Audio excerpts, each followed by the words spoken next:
Bhutan. The world knows it as the land of gross national happiness, a Buddhist kingdom tucked into the Himalayas, pristine mountains, ancient monasteries, a government that measures success not in GDP, but in the happiness of its people. That is the image Bhutan sells to the world. Here is what the image leaves out. In the 1990s, the government of Bhutan expelled over 100,000 of its own citizens. Not criminals, not invaders. Families who had lived in southern Bhutan for generations. Farmers who had cleared the land, paid taxes, built homes, raised children, in a country they had every legal right to call their own. They were called the Lhotshampa, meaning the Southerners. Nepali-speaking people of Hindu faith who had migrated to southern Bhutan starting in the late 1800s, many brought there by the Bhutanese government itself to cultivate the fertile but uninhabited southern lowlands. By 1958, the entire Lhotshampa population was granted full Bhutanese citizenship. They rose to prominent positions in the government, the civil service, the economy. By the 1980s, they made up an estimated 1/3 of Bhutan's entire population, and that is when everything changed. The ruling elite of Bhutan, the Ngalop people of the northwest, began to look at the Lhotshampas differently. One Bhutanese foreign minister said it plainly in 1992. An increase in the Nepali population, he warned, would lead the country to become, and these are his words, another Sikkim and Darjeeling. Sikkim, the former independent kingdom that had been absorbed into India in 1975, partly due to its large Nepali-speaking population. The fear was demographic. The Lhotshampas were growing in number. They were Hindu in a Buddhist kingdom. They spoke Nepali in a country that spoke Dzongkha, and they were visible, successful, and numerous. The government's response was a policy called One Nation, One People. It sounds harmless, it was not.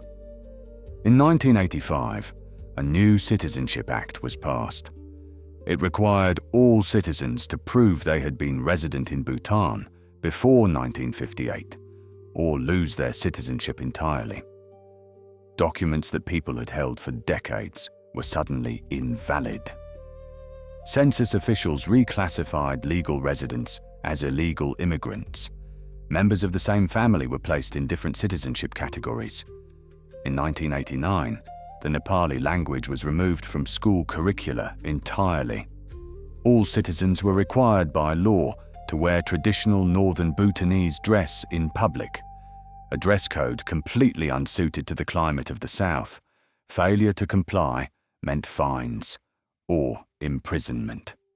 In September 1990, the Lhotshampas protested, peacefully in the streets of southern Bhutan, calling for democracy and the recognition of their rights. The government called them anti-nationals. What followed was not a crackdown. It was a campaign. Thousands were arrested, tortured, given life sentences. Homes were raided at night. Families were questioned about their involvement in the protests. Gang rape was reported. Schools in southern Bhutan were closed entirely. And then, the expulsions began. The government forced people to sign what it called voluntary migration forms before leaving the country. Then it confiscated their identity documents, so they could never prove their citizenship again. 100,000 people walked out of Bhutan, many on foot, through mountain passes, with nothing. They arrived in eastern Nepal, a country most of them had never even visited, and were placed in refugee camps that would become their home for nearly 2 decades. By 1996, over 100,000 Bhutanese refugees were living in 7 camps in eastern Nepal, the largest refugee crisis in South Asian history that almost nobody had heard of.